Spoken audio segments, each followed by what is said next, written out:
third take.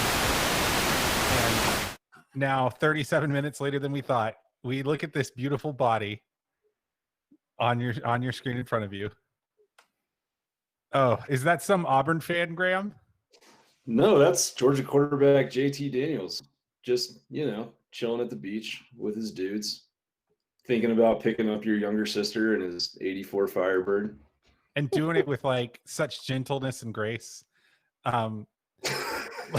Ladies and gentlemen, welcome to the Battle Hymnal. We're having some sort of like Are we live?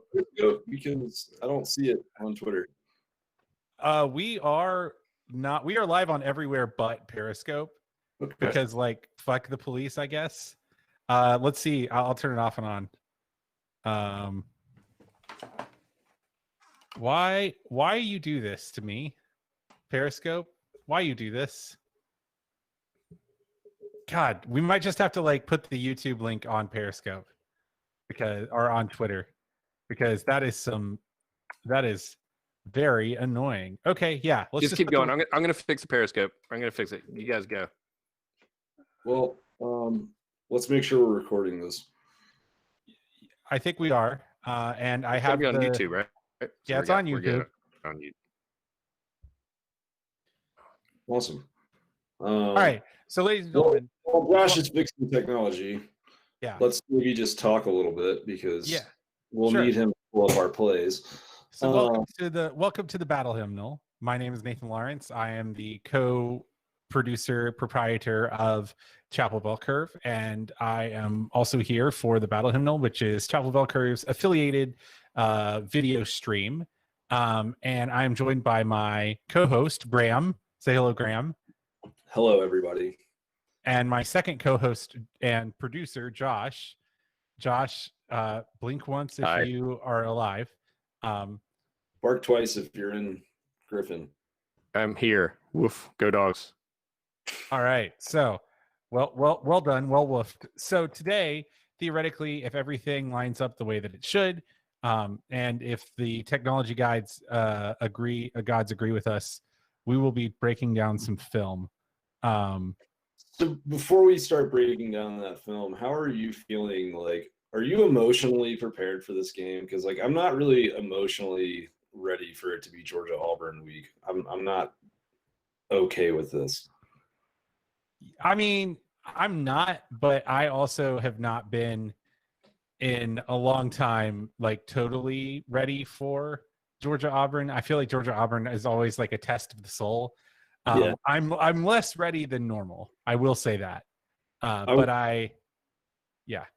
would say other than South Carolina, it's like the game that I probably dread the most, which doesn't really make sense because we've won 12 out of 15 against Auburn. You would think that it's a fun thing that you look forward to, but it always just feels like this extremely precarious slop fest of man ball, even though, we have like Gus Malzahn, who's supposed to be this high-flying offense that just turns into this, defensive shit show. Well, I mean, I guess where are we on video there, Josh? In a bad place. Okay. Let's just cut this, dude. No, stay with me. Because I'm gonna fix it though. But no, because I'm just gonna post the live link into Twitter. I already did that. Okay, well then they're just gonna have to go to YouTube. So okay, yeah, no, that's fine. No, but where are we on the clips? Oh, wherever you want to go. Where do you want to play? So what we've done between the Graham and Josh and I is that we've prepped some video that we think would be instructive for how our matchup is going to go this weekend against Auburn. And I think we're going to start out, instead of on Auburn or Georgia, with some JT Daniels film. So if you want to pull up the USC film, and Graham, do you want to introduce what we're about to show the people here? Yeah, so JT Daniels played one half of football last year. It was against Fresno State to start the season. And as some of you may or may not know, Graham Harrell was hired as the offensive coordinator for USC before the 2019 season and brought in to install the air raid passing attack. So JT Daniels, if he does play on Saturday, it will not be his first time playing with air raid passing concepts. What we've got here is just a couple little plays. That first one was just a nice quick hitch, which not a spectacular, exciting throw, but it does show that he knows how to read defensive coverage and he knows how to anticipate what his receivers are going to read. And it was a good stop route by his wide receiver there. And then the second one is right. Here's your quick out right here. So start over here. What quick read, right? Yep. So nice quick read there. And just a good simple ball. 21, the wide receiver just reads the amount of cushion and stops, and Daniels is on the same page with him, which is exciting. And if we can go to the next play, you're going to see that DB basically jumps that same hitch, and Daniels sees that, and he rolls out to his left and throws a beautiful corner route back across his body. It's a little bit short, but it's also short as the place on this throw. And, you know, the reason I'm showing you guys these clips right now is just to say Daniels has some aptitude of the air raid offense. And, you know, in that second clip where the defensive back basically read that they were trying to run the same play that they had burned him on the first time for the little 5-yard hitch and jumped, Daniels went to a second option, which is encouraging because we saw D'Wan Mathis struggle a little bit with second options on Saturday. Yeah, and I think one thing that's really also key about that clip is that you could see that like Daniels is by no means a dual threat quarterback, but he has very good pocket presence, and I think you see in that second clip there where he rolled out he's got nice feet. Like I mean he does everything that you want someone who is not a running quarterback to do when moving around in the pocket.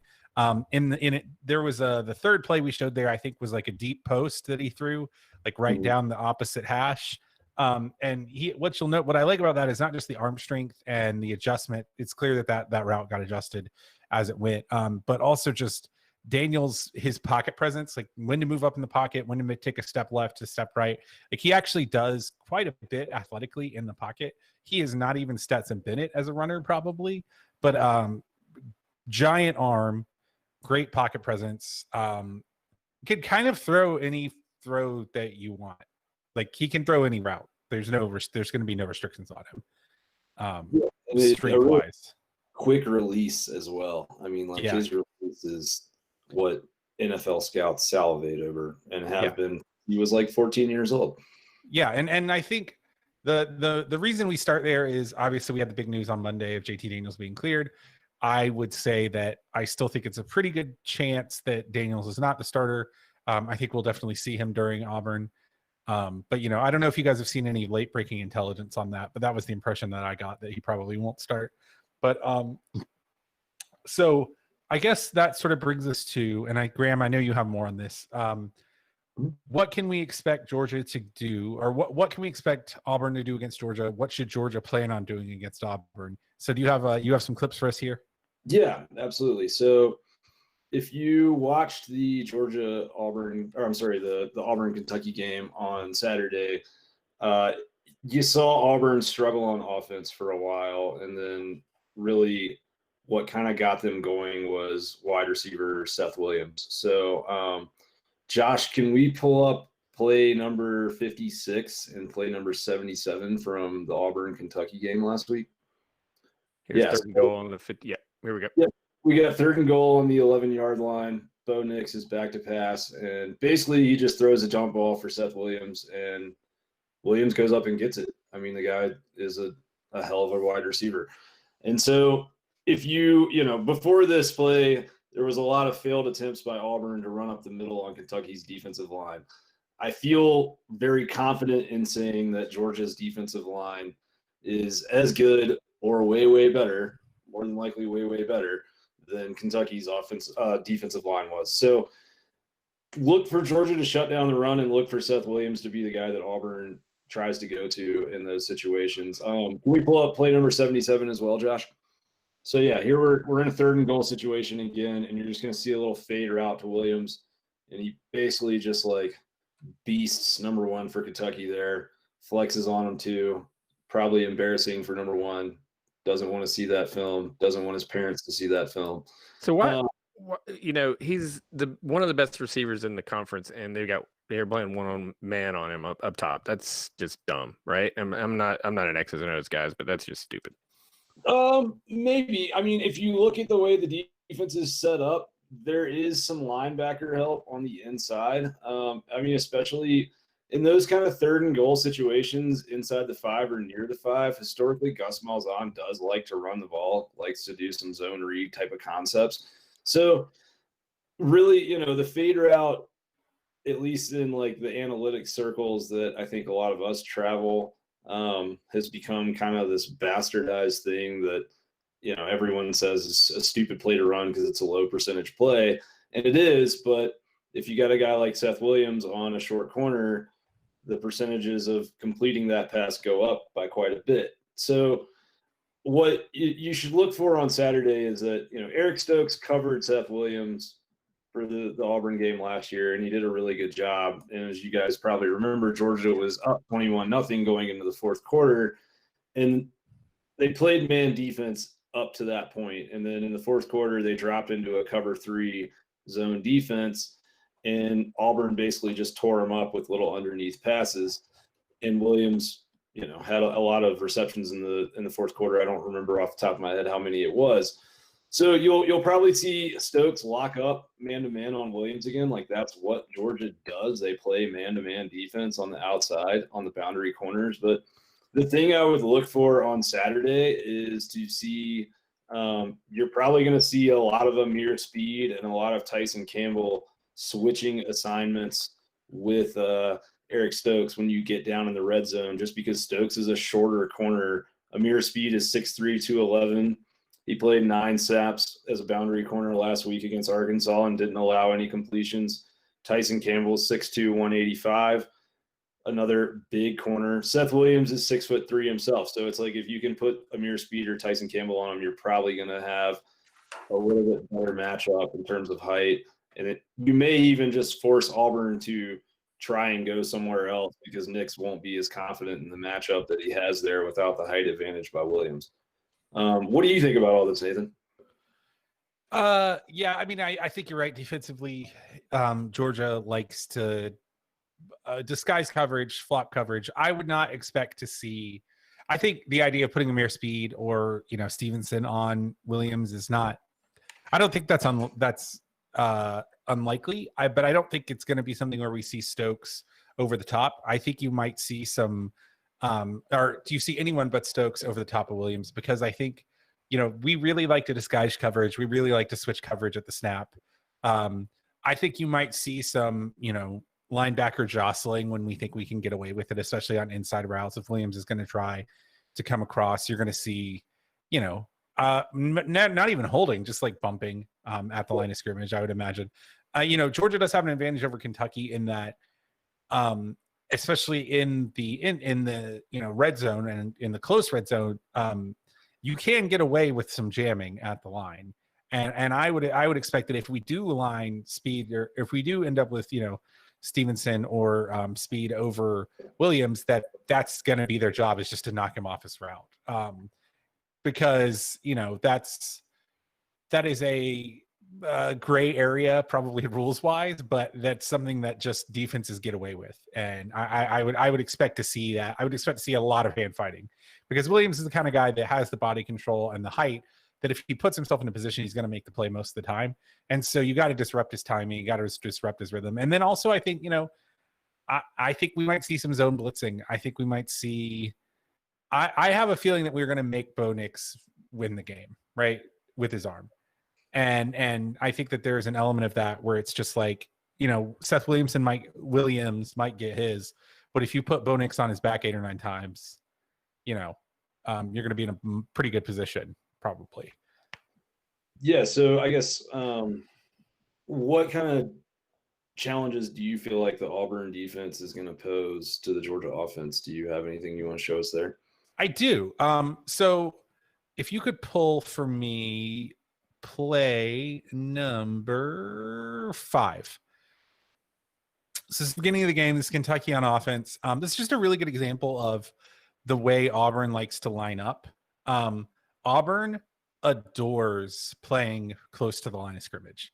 Kevin Steele obviously can play quarters, but this is a good example. We're on a 3rd and 9, and on a 3rd and 9, we have all 11 players within, 10 yards of the line of scrimmage, right? And so that kind of makes sense. But then at the snap, we bring a double A gap blitz, right? And what you'll see, and we just have a little wide receiver slip screen for a big gain here. But this, and you can just let this run. This is sort of emblematic of what Auburn likes to do. They like to get up close to the line of scrimmage. They like to disguise coverages. They like to drop guys out of that close position, and they like to bring inside pressure. And so you have to have man beaters from that look. And so I don't know that a slip screen is going to be the answer, but I think you need some quick hitters, right? You need, I think we're going to see a lot of safety valves for the running backs in this game. What we're going to try to do is exploit their tendency to get downhill close to the line of scrimmage. And so that might mean swing routes. It might mean quick hitches. It might mean, try to get somebody out on like a loosey option route and just like see if you can beat one man. Because Auburn, for better and worse, puts itself in positions where you have one man to beat. And if you have one man to beat, and you execute, you can score some points on this offense. And I think this offense also, great linebackers, defensive line, maybe is going to be something that UGA can exploit. So if you'll pull up play 7, this is on the same drive for Kentucky here. And what you're going to see is just a real simple, I think it's probably an inside zone, but it's just a really nice, oh no, this is a different one. So this is the actual follow-up play to our 2 plays later. And so we have an inside run with some action, and we can just let this run. But the reason that this play is successful is that Kentucky just gets a hat on a hat and has a really excellent tight end block here. And that the contrary motion, because Auburn likes to play their linebackers flat. So you could see at the snap, a lot of Auburn's linebackers will just be beside each other. So you have contrary motion, and that safety is just out of the play, right? And so even though Auburn does like to play close to the line of scrimmage, sometimes you can also exploit that tendency with stuff like this, where you just one safety bails out of the box and you get a reach block by your guard there, and then that's like an automatic first down. And UGA has not been very good at those kinds of plays, and I think that this is an opportunity to have some success, because what sets that play up is that every interior lineman does his job, and then every other lineman does his job, and then you get a right guard reach block there that just obliterates the linebacker. And when you have that, you're going to get, you're going to be successful. So the final one I want to look at here is 23, play 23. I think this is the next drive. So this is, I think, a good example of exploiting tendency. So if you watch the left tackle at the snap here, Auburn's defensive ends like to take real aggressive angles. And what you'll see here is the left tackle just sort of runs him out of the play. And I think that this is probably an inside zone. You can see there's a really great roll block here from the tight end. The tight end came in motion at the snap, had a really the tight end is just leading. And so this is really probably supposed to go between guard and tackle, but the tackle does such a good job of just getting the defensive end out of the play because of his tendency to just run downhill. And, Tracy Rocker, Kevin Steele, excellent defensive minds, excellent recruiters. They play aggressive defense. Now, they don't necessarily play emotional blitz defense the way that Todd Grantham does, right? But they are going to put a lot of guys around the line of scrimmage, and they're going to bring guys. And when it works, it really works, right? And that's basically how they won. But I think you can exploit that tendency, because I feel like that the Arkansas game, schematically, the Arkansas game showed us that the book on Georgia is still, you try to stop the run first. And when you have that as the sort of conventional wisdom, and then you have a defensive coordinator that likes to keep guys in the box, I feel like this is a game. And I said this, and this will come out today or tomorrow, but on the Big Chapel Bell Curve episode this week, I feel like that the bell curve on results of this game, the middle of the bell curve is over close Georgia win, right? But the tail of the bell curve is blowout. And I think that is because if Georgia just has an okay day through the air, they'll probably win, because that'll open up the inside run game. They'll get a little bit going with Zamir, and then they can just sort of grind it out 17-6. I don't know that defensive line wise that Auburn is going to be able to deal with a Georgia that can pass. If Georgia has some early success passing and Auburn cannot keep 8 in the box, which is what they want to do against every team, I don't think that they have the defensive line to hold up. And that's why I think the most likely outcome is, 28-24, 28, 24-21, something like that, or even like 16-7, right? But I do think that it's not horribly unlikely that you see like, JT Daniels comes out and balls and throws 2 touchdowns, and then all of a sudden you're looking at like a little bit of a blowout. And I think if Auburn wins this game, Auburn needs to rely on this game getting ugly, really, really ugly, and then Bo Nix just doing Bo Nix things, right? And that's I think that's their path to victory. Yeah, just a little like freelancing Bo Nix kind of. Yeah, action. just throwing a ball that looks like what it would look like if you or I threw a ball, but somehow magically it ends up in a guy's hands. I feel like Bo Nix is a pretty good quarterback, but his passes just are not pretty, and he just has this really weird throwing motion, and so it's like, oh God, what is he doing? And then it works, and you're like, oh, okay.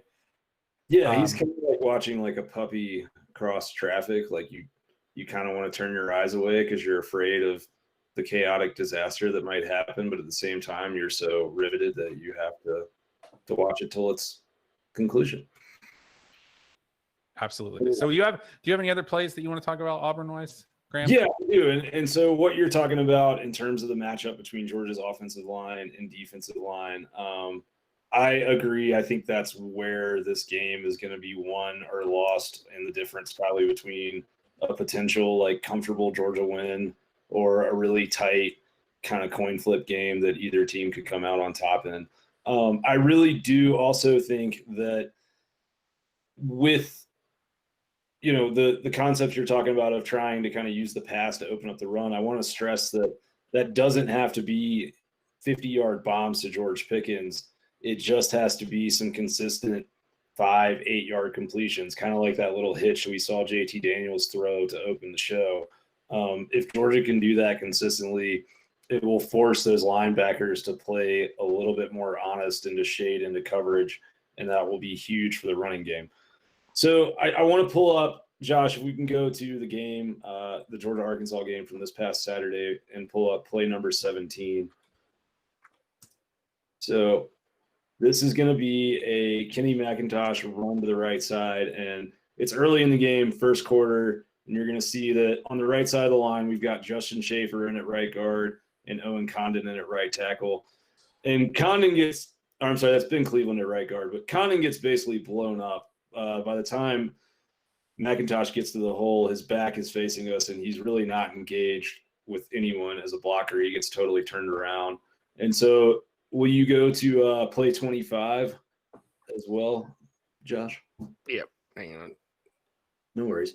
And so what we're looking at here basically is there was a huge difference that came in the game, and I think the media at large and us as fans, I'll get back to that. So here we've got Condon in pass pro for Mathis, and he basically just gets beat on a speed rush, and the Arkansas defensive end comes right around him, and Mathis has a guy in his face, which you never want with a freshman quarterback in his first start, and it's bad news and a loss down.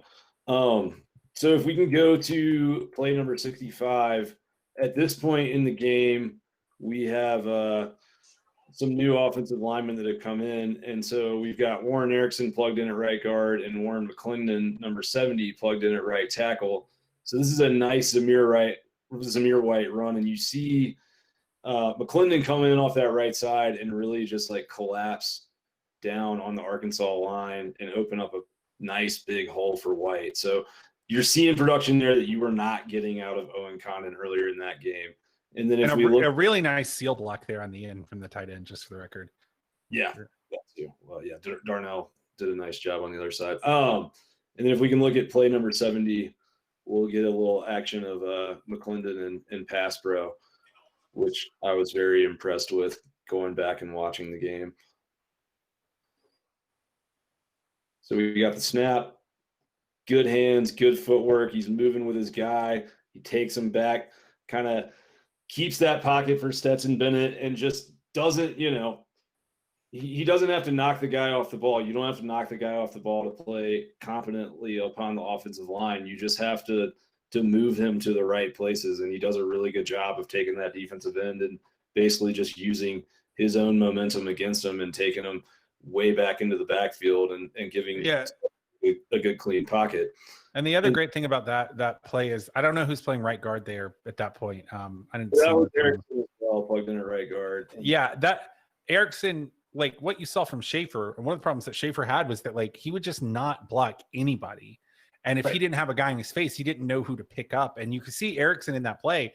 He finishes that block from shoot, I forget his name. Warren was that McClendon? He finishes that block, Erickson does, just by sort of like finding the closest guy to him and cleaning him up. And that's, like you said, you don't have to blow someone up on every play for it to be competent.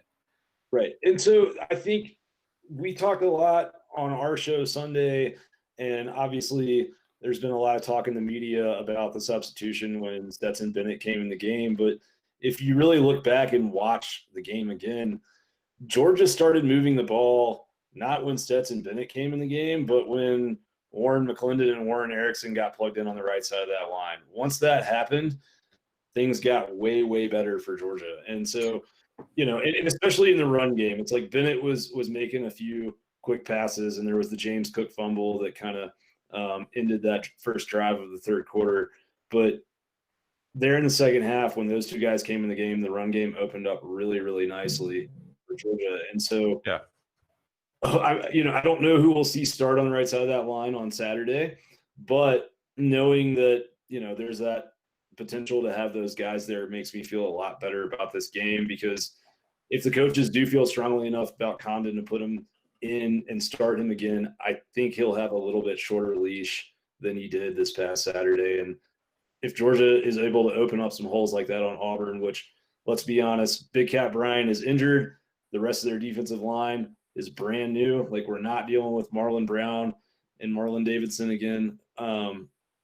Things should be a lot better for Georgia if they can block the way they did in the second half against Arkansas. I'm just showing this TD drive right after that Cook fumble drive, and caps off with the Pickens awesome dive into the end zone and stuff. And I highlighted that today on Twitter, just because I felt like that is a drive that didn't exactly mirror the UK drive against Auburn that scored the touchdown, but I just felt like that's what we can see. We can, you know, and I kind of talked about this on Twitter. It's like, once we got stable quarterback play, I mean, our offense looked good. I mean, it did. It would move the ball down the field. I mean, it's like everyone's just freaking out because it was Stetson Bennett. But every day, every college has to start somebody they didn't anticipate starting. I mean, Kyle Trask, for goodness sakes, was never supposed to be, you know, a full-time starter for Florida, but he got the job done. And that's what it's going to be about. And I'm excited that, you know, that whoever we plug in there, Monken's got him ready to play. So that was just my little 2 cents. And I thought that drive looked really good, you know, on hindsight.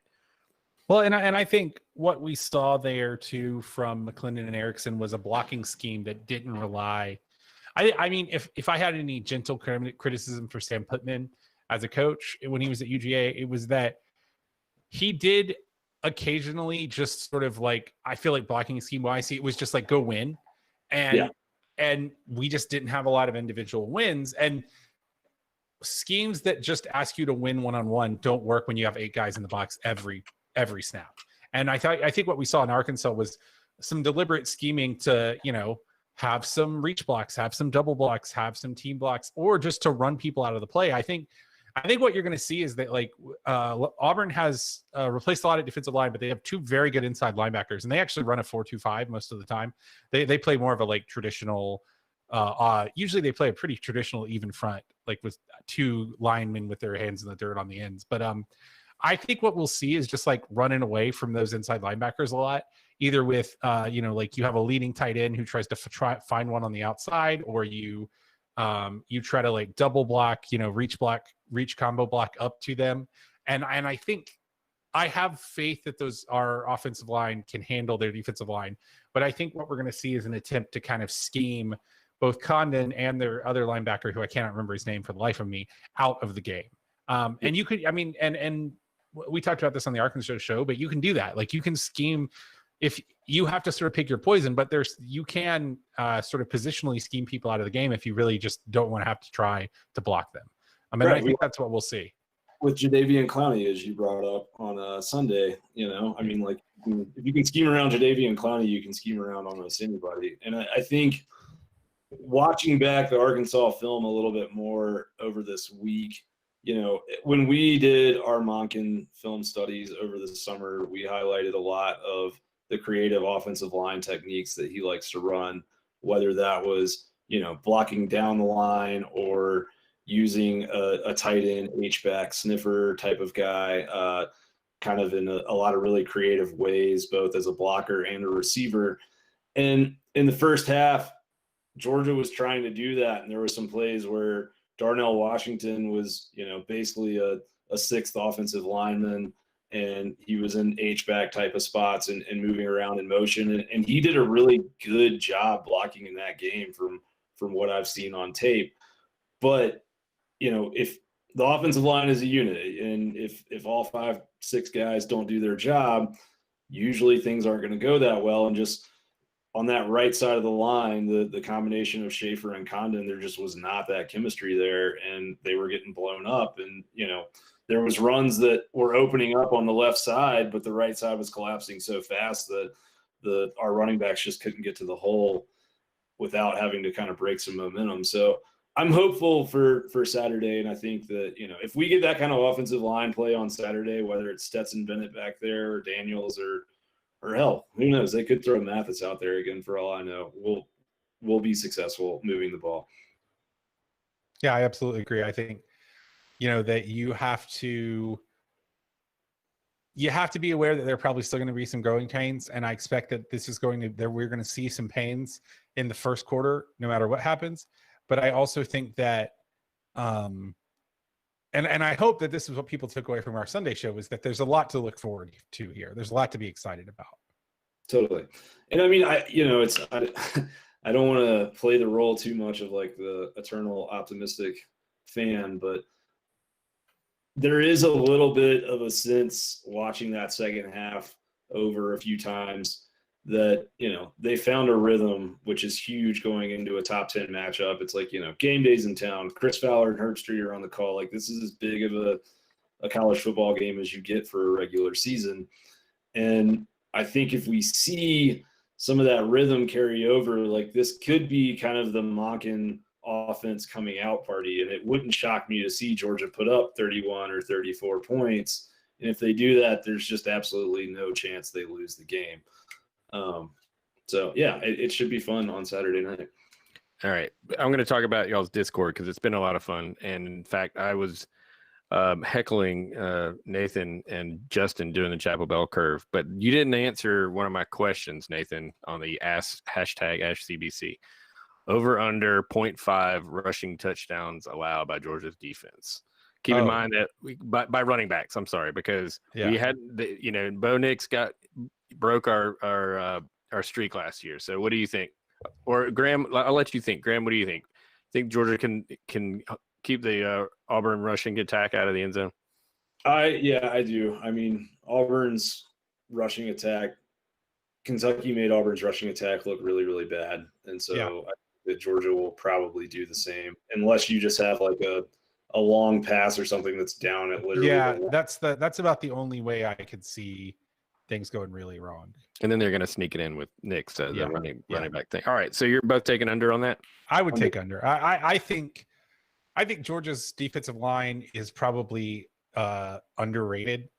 Like, I know that sounds weird, but I don't think nationally. I think nationally, certainly, that there was a lot of deserved talk about UGA's offensive ineptitude in the first half, but that, like, I don't quite think that people grasp how thoroughly UGA shut down Arkansas outside of like one play. And a lot of that was defensive line. Nolan Smith just absolutely destroyed people. Adam Anderson looked good. You had contributions from Jalen Carter. You had contributions from Julian Rochester with a big play. And I just think that, that you always talk about like, oh, you want to run the ball aggressively because you want to wear down the defensive line and make it so that at the end of the game that they have problems keeping up. UGA legitimately has a defensive line, and this is sort of a la 2012 Bama, where UGA has a defensive line that will do that to your offensive line. And I think we've already seen, if we watch the Georgia Tech Florida State game at the beginning of the year, I think this is a good example of that. It wasn't that Georgia Tech's defensive line was all that good. It was just that Florida State's offensive line just could not block anything by the end of that game.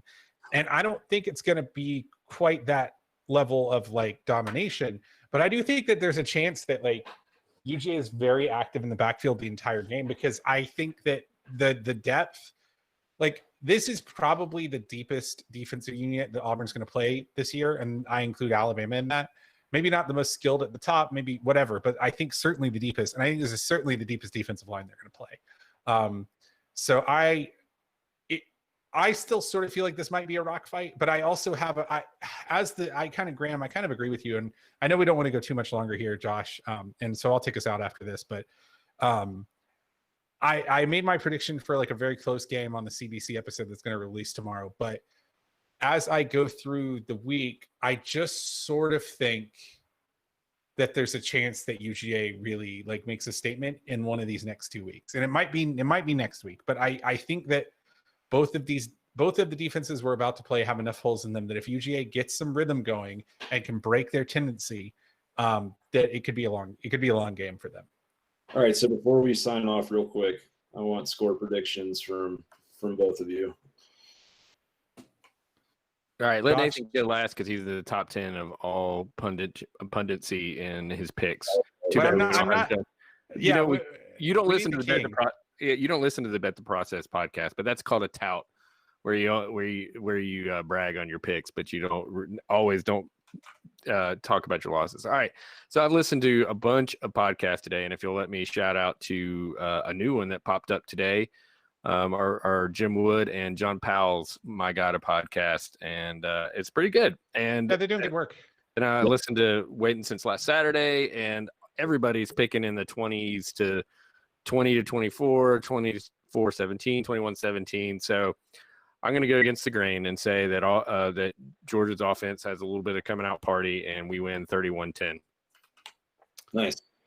All right, so I might not be in the top 10 of Tally Site like Nathan and Justin, but I am ranked substantially higher than amateur epidemiologist Barrett Salee. So I am going to. He's not an amateur epidemiologist, by the way. He's an amateur picker. He's a pro epidemiologist. That's true. So you kind of stole my thunder, Josh, with how you described that, but I've kind of just had this gut feeling Georgia's going to put up, I'm going to say 34-13. That will be my prediction for Saturday. All right, Sir Nathan. Well, I'm on the record as 28-24. But it took like 20 minutes to get there, so. Yeah. Hey, that is a top 10 process you got to watch happen. I just want to say that is a national and industry certified expert. Dude, I'm telling you, you guys got to get on the Discord and heckle them. It's awesome. Anyway, I do sort of think that I'm going to stick with my 28-24. Just because in the name of consistency, but I do agree with you guys. I don't think that I think this might be a slightly, the more I think about it, I think that maybe like 35-24 feels, I just feel like if Georgia gets any room in the running game, the game's over. And you really think they can put up 24 points on Georgia's defense? Yeah. All right, let's take it to Discord because I know we got more to say. All right. And So, yeah, go ahead. No, just take us to Discord. Tell them how they do that. All right. So if you would like to be a part of our Discord and contribute to a great cause, Dogs for Pups, which is a UGA football team led charity that's doing great work in Athens and Clark County, you can hit us up on Discord at Discord or hit us up on Patreon at patreon.com/Chapel Bell Curve. For as little as $1 a month, you can support a great cause and join a incredibly stupid yet incredibly loving and fun and growing community. We are going to go on there now and talk a bunch of dumb shit. We think that you'll enjoy it if you enjoyed what you just watched. And if you want to get on and get in, check us out on Patreon. I would also point out that if you get on the Discord, you get access to the UGA Play Vault, which is a Josh Hancher project. And it is a lot of fun if you're a football dork. So we will catch you in the Classic City this weekend, maybe. But if not, bye-bye. All right, Your dogs. I'm going to take us out with the opening just for our man. Oh, just for one more time through our beautiful boy. Yeah, He's got the body of an NFL player, but the gut of like an insurance salesman. Yeah, dude, Russell Hall beer pong champion. Yeah.